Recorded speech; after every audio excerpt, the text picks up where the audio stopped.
Welcome to the InfoWars Nightly News. I'm your host, Melissa Melton, and let's check out what's coming up on this Wednesday, March 20th, 2013 edition. Tonight, Nigel Farage warns you'd have to be mad to invest in the Eurozone. Get out while you can. Then, Obama's so-called ethics panel okays testing anthrax vaccines on babies. And Feinstein vows not to play dead, but to resurrect her gun confiscation bill. All that and more coming up on the InfoWars Nightly News.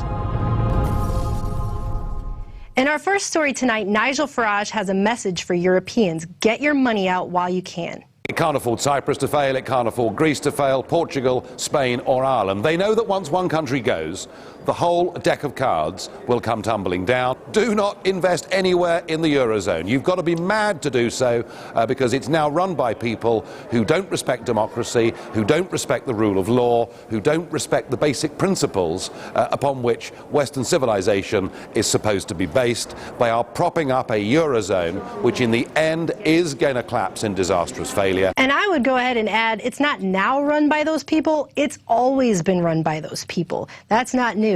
And they actually don't want to just do this in the EU. This is their plan for the whole entire world. So definitely some scary stuff, and we're going to have to keep you updated on that as it goes. Because like he said, if they're doing this in one small country, it doesn't matter. They can do it anywhere in there, Italy, Spain, anywhere they want. Once they've done it here, there, in Cyprus, they can do it anywhere. And in other news, tensions are escalating in North Korea as they have now eyed a huge cyber attack on South Korea. Apparently, officials at KBS, NBC, and YTN broadcasters said their computers were shut down at 2 p.m. and have not been able to reboot. All they got was a black screen with 3 skull drawings on it, with the phrase that said, "Hacked by Who Is Team." Excuse me, and apparently this is a secretive group of hackers, and they were able to air a program as normal, but bank computers were also shut down. Online banking and ATMs were also not able to be used as well. And they're saying that North Korea has been publicly stating a huge revenge attack is coming, and so they're saying that it is, and they're actually also saying they're going to attack us as they're vowing military action against more U.S. B-52 flights. North Korea has warned of strong military counteraction if the U.S. again flies B-52 bombers over the Korean peninsula, with 2 flights this month after the totalitarian regime threatened preemptive nuclear strikes. And they actually said they were going to engulf us in a sea of fire, which I guess is at least a little bit more intimidating than a lake of fire. I guess this new guy's trying to outdo his daddy, but tensions are rising. It is a delicate situation, and as this unfolds, InfoWars will continue to report on it. Now, in other news, more close to home, Feinstein is vowing not to play dead on anti-Second Amendment bill. Apparently, she lashed out at her colleagues yesterday after Senate Majority Leader Harry Reid decided not to include her proposals in a larger and more comprehensive anti-gun bill. I did the bill in 1994 on the floor as an amendment. It enacted a law. It went on to the House. It was enacted. And I took away from that meeting the belief that we would have a vote on the full bill and a vote on ammunition feeding devices of more than 10 bullets. It's aimed to dry up the supply of these over time. And actually, she went on to say, not to give me a vote on this would be a major betrayal of trust, as I would see it. Well, I would like to go on and add, Mrs. Feinstein, that you've betrayed the trust of the American people and the Constitution, which you swore an oath to uphold. And it's the law of our land, and you're just walking all over it. And actually, for more on how the American people are not going to take this draconian attacks on our Second Amendment bill lying down, here's our own correspondent, Dan Badandi. This is Dan Badandi reporting for the InfoWars Nightly News. We are in Providence, Rhode Island. Hundreds and almost 1,000 people already have showed up to support the Second Amendment, and people are still filing in. The General Assembly of Rhode Island is trying to push through SB 5573, a draconian bill that would have all gun owners register their firearms and pay a $100 fee, and they're also attacking assault weapons to try to ban assault weapons. But as you know through history, folks, gun registration leads to gun confiscation. Why is the Second Amendment important? It's important because at any point, you walking down the street or even in your home, you can get attacked. And we have a right to defend ourselves. It wasn't written so we could go target shooting, even though that's all we're doing right now, hunting and target shooting. It's here for our protection. Gives us protection. The criminals don't go by the Second Amendment. They don't go by the gun laws that they pass, and so that would leave me open to harm. It would leave me helpless and defenseless. We can't protect any of the others. You know, what protections do we have if we give up the Second Amendment? Without the Second Amendment, all the other ones are just words. First thing the communists did was they took the guns. Then they came in, they took all the books, and then they came in, they took the people for retraining camp. If you didn't go, they shot you, because at that point you couldn't defend yourself. And then what happened to my family was they took the beautiful brownstone they lived in and kicked them out in the street and moved the communist officials in. And within the first decade of occupation by communist China under Mao Zedong, it's been estimated anywhere between 68 to 100 million Chinese were murdered, and this was during peacetime. Is there a state law that says I can't bring that in? No, it's a state policy. State policy doesn't count. State law is what counts. Okay. Why are you here protesting today?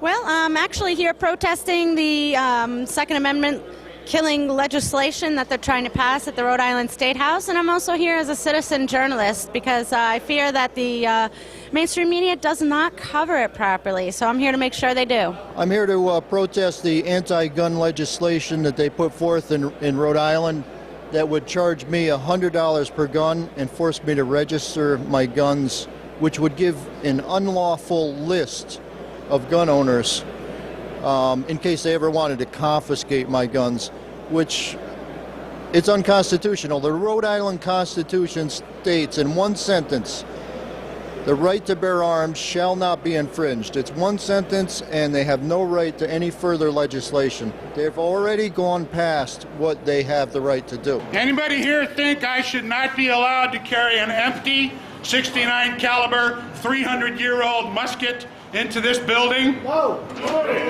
Bayonet's got the end on it. That's exactly right. And I also have shoes on, and I can take you off and beat you with those, too. Shall I strip naked before I walk in?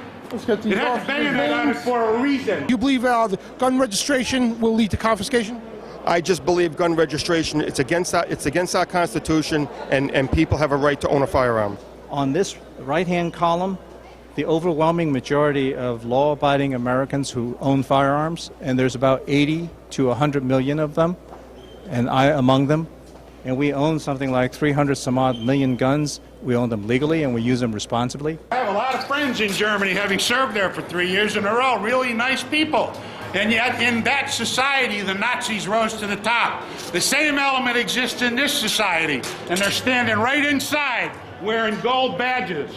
FBI tells us they know exactly who's doing it, where they're doing it, and they're in Chicago, Detroit, Atlanta, all of the densely packed populations in the United States. And those areas are gun-free zones. Exactly, and FBI actually has a term for them. They're called hotspots.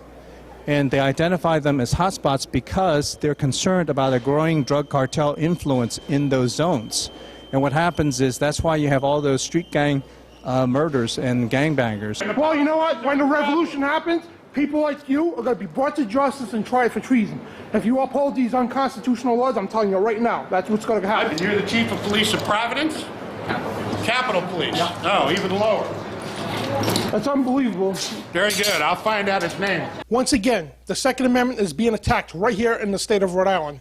About 1,000 patriots, including 4 Rhode Island state representatives and other politicians, all showed up to tell the General Assembly, no, you are not pushing your anti-gun draconian bill through. And to you lawmakers out there, what part of the right to bear arms shall not be infringed that you do not understand? And this is Dan Bedandi reporting for the InfoWars Nightly News. Thanks, Badani. Keep it up out there. In more sorry gun news, a family says that New Jersey overreacted to a boy's gun photo that was up on Facebook. It was a picture of an 11-year-old boy who had received a gun as a present for his birthday from his dad, and apparently it resembles a military-style assault rifle, but his father said it's actually just a .22 caliber copy, and that, the family believes, is why child welfare caseworkers and police officers visited their home and asked to see their guns. And really all all this is doing is perpetuating this nanny state culture that we seem to have here, where everybody's just telling on everybody all the time. So it's only going to continue to get worse, this crackdown, as they continue to try and crack down on our Second Amendment rights, on all of our rights, as we see our Constitution slowly going up in flames at the hands of these evil people. More and more people are just going to be tattling on each other left and right. We're going to have like this Brazil 1984 culture where we're just all tattling. If you see something, you say something. We're going to be so busy seeing something and say something, we're not going to have time to even live our lives anymore. And speaking of completely ridiculous, unethical things, Obama's ethics panel now gives a thumbs up to testing anthrax vaccines on American babies. This is just despicable, and it's from Mike Adams at Natural News, and he even says he feels obliged to warn us in advance. If you're an evil demon who enjoys the suffering of others, you're going to have a really hard time reading this article.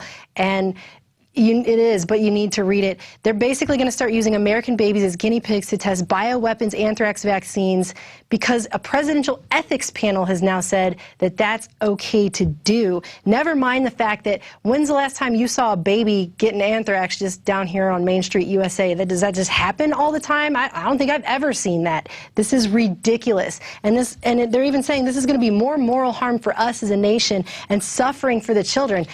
Who gets anthrax? And these ethics panels, Mike Adams goes on to say, actually are, of course, stacked with medical industry insiders whose philosophical roots are found in Nazi Germany, with IG Farben and Bayer, the company that was involved in grossly inhumane medical experiments on Jewish prisoners, people that were convicted of war crimes, the people behind Zyklon B.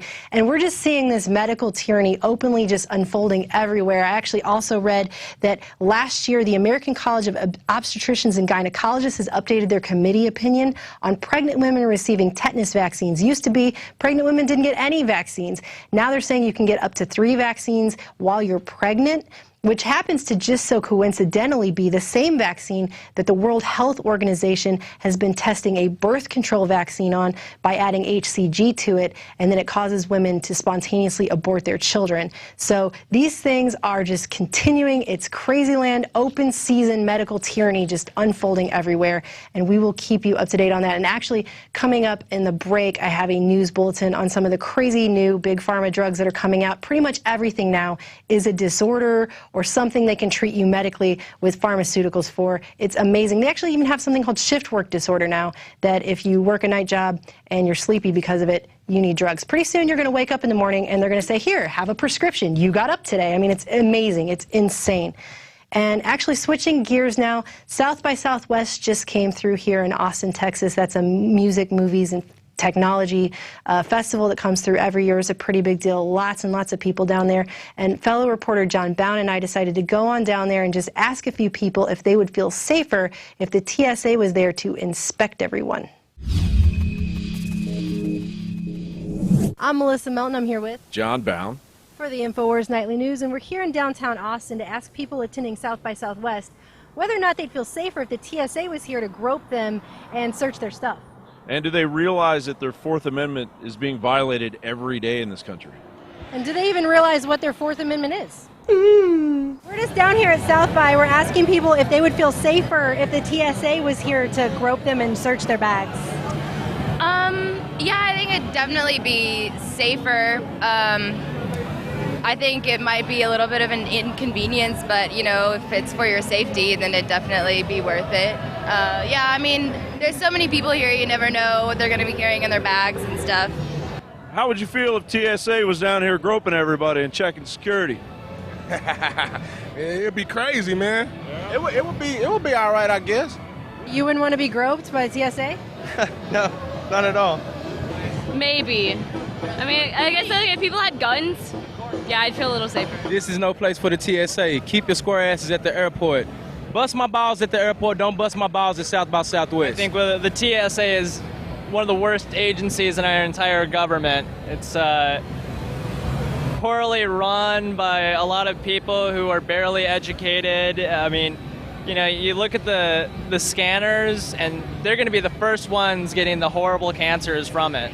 I mean, of course, we'd always feel safer, but there's a certain extent of like needs for regulation on that stuff, and I feel like South by, it's not really necessary. Would you feel a lot safer if the TSA was groping down everybody right now?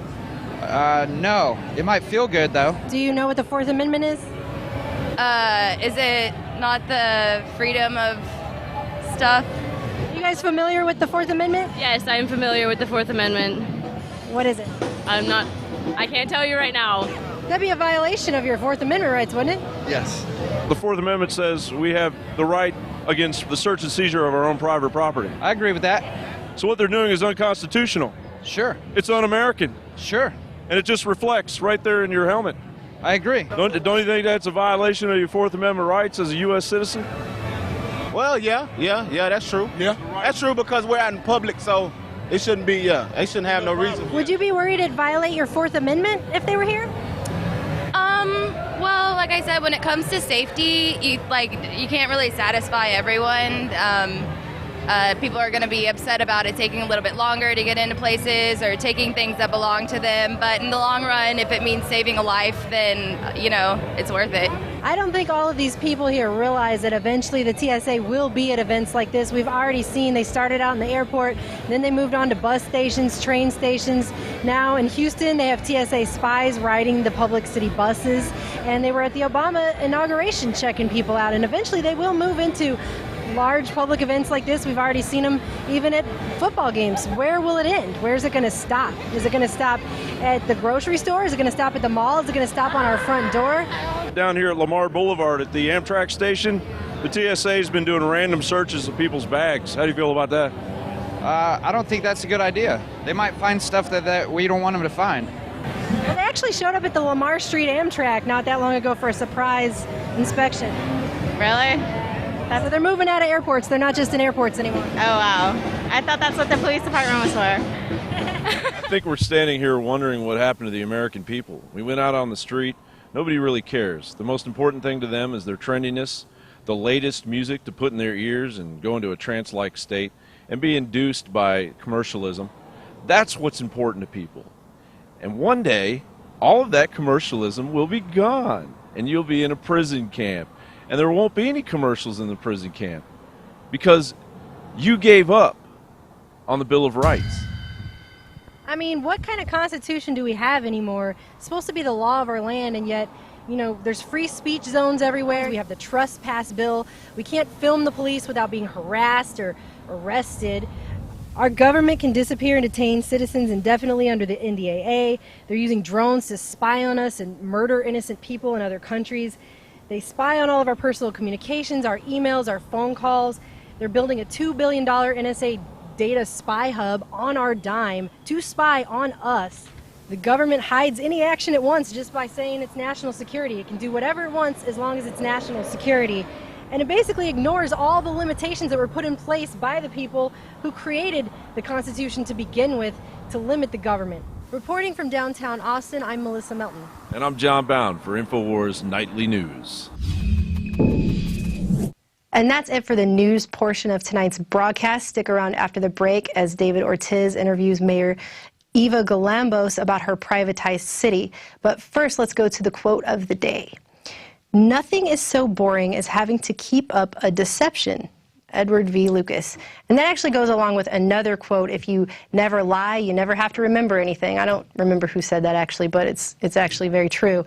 And if you like what you've seen on tonight's broadcast and you're watching this on YouTube, please go to prisonplanet.tv and become a subscriber. It's $5.95 a month. You get 11 subscriptions for that cost. That gets you access to everything we've got. Alex's radio show, our nightly news broadcast, special reports, movies, our ebooks, everything. And it also helps fund our operation and keep this information out there because we're the only ones telling you this stuff. No one else is doing it. And I've been your host, Melissa Melton. Have a good evening. We'll see you back again tomorrow at 7 p.m. Central.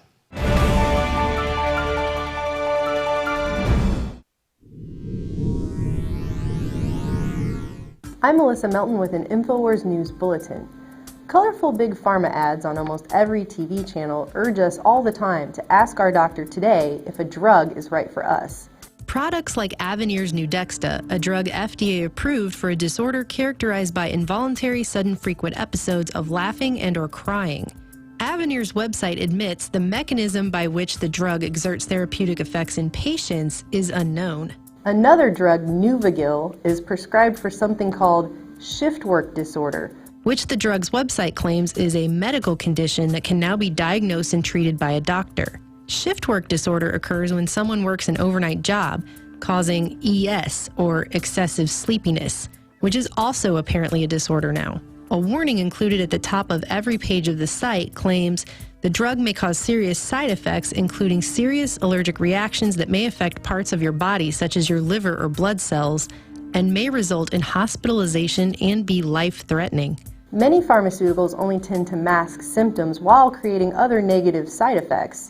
Talk to your doctor. Dizziness upon standing. Or if you have uncontrollable muscle movements, as these could become permanent. Seizures, trouble swallowing, and impaired judgment or motor skills. To have the same cardiovascular warning. Side effects include nausea, dry mouth, and constipation. Or can lead to coma or death. Dizziness or fainting may occur upon standing. Usual changes in mood, behavior, or thoughts of suicide. Of suicide. Of suicide. Of suicide. Making the sick sicker and never really curing the cause. But does everything require a drug now? Like seasonal affective disorder and restless leg syndrome, apparently if you laugh or cry too much, or if you're sleepy because you work overnight, you need pharmaceuticals now because these are officially disorders. The makers of drugs like Nuvigil claim that shift work disorder is a real disorder that is officially authorized to be treated pharmaceutically by a doctor. But how does that happen? As Mike Adams of Natural News has reported, the new Diagnostic and Statistical Manual of Mental Disorders, known as the DSM-5, classifies every human emotion as a mental disorder. To make these classifications, a group of intellectuals get together, look at a group of symptoms, and actually vote a disorder into existence. That's it. So once a disorder is voted an official disorder, then, as former DSM-4 chair Alan Francis says, this wholesale medical imperialization of normality could potentially create tens of millions of innocent bystanders who would be mislabeled as having a mental disorder. And Big Pharma can have its field day creating new medications we all need to buy. Besides being a multi-billion-dollar boon for the pharmaceutical industry, is there something more behind the contention that everything now is a medical condition or a mental disorder that now requires pharmaceutical treatment? In Obama's 23 executive orders on gun control, mental health is a prime focus and seemingly a context for disarming the American people. The CDC has been directed to research causes of gun violence, undoubtedly addressing mental health while forgetting to look into the pharmaceuticals that have been shown to cause violence in patients and have been present in the majority of mass shootings in this country. And under Obamacare, doctors can even become spies for the cause, with the ability to ask patients about whether or not they have guns in their homes. So before asking your doctor today if a new drug is right for you, perhaps you should ask yourself how important your Second Amendment rights and your health are. And for more news updates, be sure to go to Infowars.com and sign up for our free podcast on the right side of our homepage.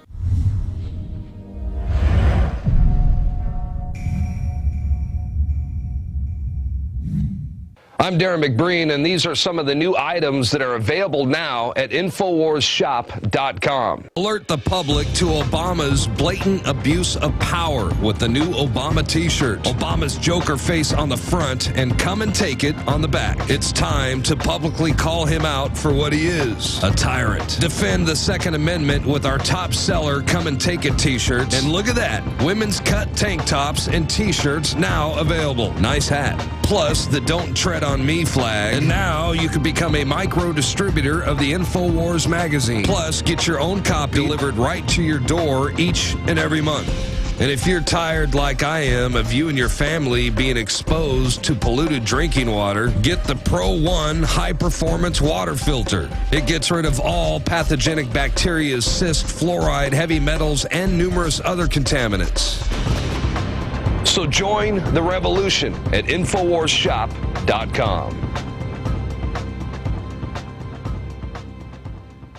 Jakari Jackson here, and I want to talk to you for a second about water. You know about ProPure, our flagship water purification system, but check out some of our portable water filter products at InfoWarsStore.com. The clearly filtered water pitcher. Also, for those of you on the go, we have the Athlete Edition filtered water bottle and the RAD Eliminator Pro filtered sports bottle that removes radiation.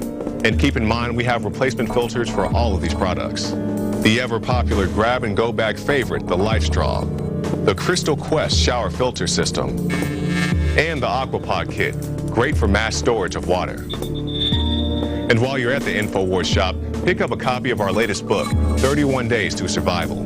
You You can find all this and more at the InfoWarsStore.com. And don't forget, it's your support that funds our operation. Sign up for our free newsletter at InfoWars.com/newsletter. InfoWars magazine is more than just our answer to the internet kill switch. We're also going back to the roots of this country, when our founders, for a decade before 1776, known as the pamphleteers, with hundreds of little printing presses in every colony, got out the real news, the real information, and countered the system. This is tailored, designed with the truth to wake up your friends and family. This is the 21st century version of the pamphleteers. So get them at InfoWarsShop.com or InfoWarsStore.com. Sign up and buy them in bulk. Sign up and be a micro distributor for a full year to buy them in bulk and get one of the newsstands added, or sign up and get 12 issues delivered to your door, or give a gift subscription. Whatever you do, be part of the fight. And I want to salute and thank all of you that are subscribers and are getting the magazine in bulk, or who have ever come to InfoWarsStore.com and bought any of our products, because we are supported by patriots and liberty lovers like you. We couldn't do it without you.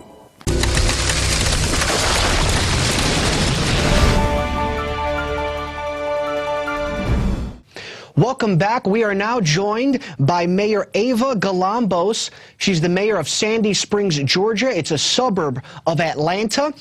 And Mayor Galambos' town is very, very interesting. It's privatized most of its services. I hope that legislators in Detroit and San Bernardino, California, watch this interview. Mayor Galambos, thank you so much for joining us on InfoWars Nightly News. My pleasure to be here. Now, Mayor, tell us a little bit about Sandy Springs, Georgia, and how your town decided to privatize most of its services. Sandy Springs incorporated in December 2005. We're a city of about 95,000 people directly north of the Atlanta city limits. When we became incorporated, we made the decision that we would outsource all of our services except for police and fire. And we have followed that model, and we're very satisfied with it, and we think that we are more efficient than other cities around us. We have fewer employees, and we provide excellent services. Now, as a result of your actions, how is your town doing financially? We are charging exactly the same property tax rate that was charged before we became a city. In other words, there's not been a tax increase. And yet we've been able to pave something like 100 miles of road that had never been paved by the county before. We've been able to put in 15 miles of sidewalks. We've added new parks. Our citizens are ecstatic with the services they're getting. And we are getting ready to create a downtown park and a city hall. And we've done it all on the same tax rate we had before we became a city. Now, tell us a little bit about the services you decided to outsource. From what I understand, the police department, the police officers, they don't get pensions. Is that right? Police and fire are not outsourced. They are city employees. They do have a pension program, but it is a pension program that is funded on the basis of defined contributions, not defined benefits. So yes, we have a pension program that the city contributes to, and the policemen and the firemen contribute into the plan. And it's based on the contributions that eventually their pensions will depend on how the fund has grown. But we don't know and cannot guarantee what those pensions will be, which of course is the problem with the other cities as they've done in the past. They define the pensions without knowing whether the funds would ever reach those levels. So basically, the police officers and firefighters, they contribute to their pension, and you guys, kind of like a 401k? Exactly. Now you got it. Now, Mayor, what are your thoughts when you hear about cities like Detroit, Michigan, San Bernardino, California, that are bankrupt? Well, my thought is that they should move to a gradual changeover to outsourcing. I do not recommend that a city that has a history of doing everything with employees overnight change to a new system. I think it needs to be done gradually, and I think it needs to be done one department at a time. The first department that I recommend to people who come to see me is Public Works. Outsource Public Works first, and then gradually go to your other departments, like Community Development, like Parks and Recreation. We even outsource the operation of our municipal court. Now, critics of your initiative say that you're a wealthy community, but as a result of the fact that you're not contributing more in tax revenue, nearby poorer communities are being hurt by the fact that your wealthy town, what they deem to be wealthy, is not, you know, contributing as much as tax revenue. What is your take on that? Well, it's an absolute falsehood that we're being accused of.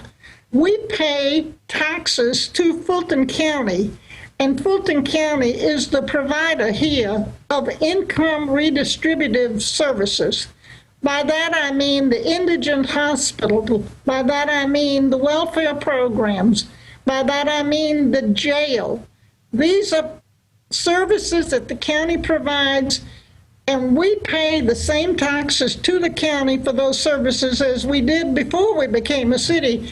But of course, we don't tend to use too many of those services. So we're paying our share, more than our share. Okay. Now, I understand there are other nearby communities that are following what Sandy Springs is doing. Can you tell us a little bit about that? Yes, we've started something. After we became a city, several new cities also sprung up in our Fulton County area, and now it has moved to the adjacent community, and 2 new cities have sprung up in the adjacent county. So it's a trend that is proliferating in the metro area of Atlanta. But they're privatizing a lot of their services as well? Every one of them has gone the same route that we've gone. Now, are any of these communities running surpluses as a result of this initiative? We run a surplus, and we put the surplus into infrastructure. Every year, we're able to put something like 20% of our budget into improving sidewalks, building more parks, paving the roads, what we call infrastructure improvements. So on the same tax rate, we run a surplus, but we put it right back into the city. Now, what do the community members think about what you're doing? We had a survey done of our citizens, and it was a survey that was done nationally. Other cities had to answer the same question so that we could compare across cities. And we came out very favorably, 80% approval on every service. The only thing they complained about that we still have too much traffic. And somehow that's a quandary that all of us face, and it's just part of being a metro area. Now, have state officials taken note of what you've done, and have they talked about possibly implementing similar services? Well, I think the state has endorsed what we've done by giving approval to these additional new cities. In Georgia, you cannot become a new city without authorization by the state. And so the state has seen the value of this and has allowed the proliferation of these additional new cities. But let me get this straight. Why would you need to incorporate a new city to privatize your services? Couldn't you just, you know, keep the same city name or same town name and just privatize your services? We were not under a city before. We were part of a county government, and that county government had absolutely no intentions of privatizing. So when we became a city, our area was able to independently make those decisions. Now, you know, one of the biggest bills that each community has is the school system. Have there been any initiatives to try to privatize the school system in Sandy Springs? The initiative to bring the private sector into the schools is more a a move towards charter schools. And yes, we've had the formation of many, many charter schools, or even turning some of our public schools into public charter schools, which gives them more independence and gives them more of community reaction as to and parent control over what goes on in the schools. But they are not outsourcing their services. But who's spearheading this charter school movement? Is it your town or Fulton County? It's statewide. We had a referendum in Georgia in November of 2012, in which we had a vote on whether or not to allow the movement to proceed for more charter schools statewide. And the amendment passed with a good margin. Now, as a result of getting the private sector more involved in the school system, what results have occurred? We're still waiting for improvement in the public schools, but I think that the competition of these charter schools is going to make the public schools shape up, because they're going to lose their students to the charter schools if they don't produce better results. Yeah, the results that the public school system are receiving are absolutely dismal. About 60% of our children nationwide can't read or do math proficiently. Our total county system has just been changed into a charter system. That doesn't mean that it's a private system. It's still a public system, but it has more freedom to decide what kind of rules to put in place. And we see some new, very exciting initiatives in our county charter system, which will give more power to parents and reduce some of the bureaucratic rules in the schools. Absolutely. That's very commendable. Now, do you see this? There's a town in California called Maywood, California. I don't know if you've heard about them. They're doing something very similar to what Sandy Springs has done. Do you think this will spread throughout the country? Well, we're getting more and more inquiries from people across the country, but what's interesting is we're getting more and more inquiries from around the world. Japan has been visiting with us several times. There's tremendous interest in Japan about instituting our model there. This week we'll be talking to Norway. So yes, there's an interest, I think, across the world of trying new directions for local government. We were on Chinese television in the Hall of the Great People last month discussing our program because China was interested in how we run local government. Absolutely amazing. Now, Mayor, we've got 30 seconds left. Is there any last thing you'd like to tell the public? Well, I would like to tell the public that get your local officials to consider in your cities privatizing one department at a time. Give it a try, one department at a time, and see if it works for you, and then go on to the rest of the city. Well, Mayor, thank you so much for your time. Again, it's absolutely amazing what you're doing in Sandy Springs, Georgia. We wish you the best, and your town is an absolute inspiration. Come to see us. Absolutely. I have family in Augusta, so maybe I will. Southern hospitality. God bless. Well, there you go. Mayor Galambos, Sandy Springs, Georgia, a truly amazing story. You see, when you got less government involved, cities, suburbs absolutely thrive. Now, thank you. We want to thank you for joining us this evening. And remember, if you want to continue supporting our operation, become a member of PrisonPlanet.tv for less than $6 a month. You can get access to some great content. You get to see Alex's show live. You get to see his documentaries in high def. And you can share your username and password with up to 10 other individuals. Well, thank you for joining us once again. We'll see you tomorrow.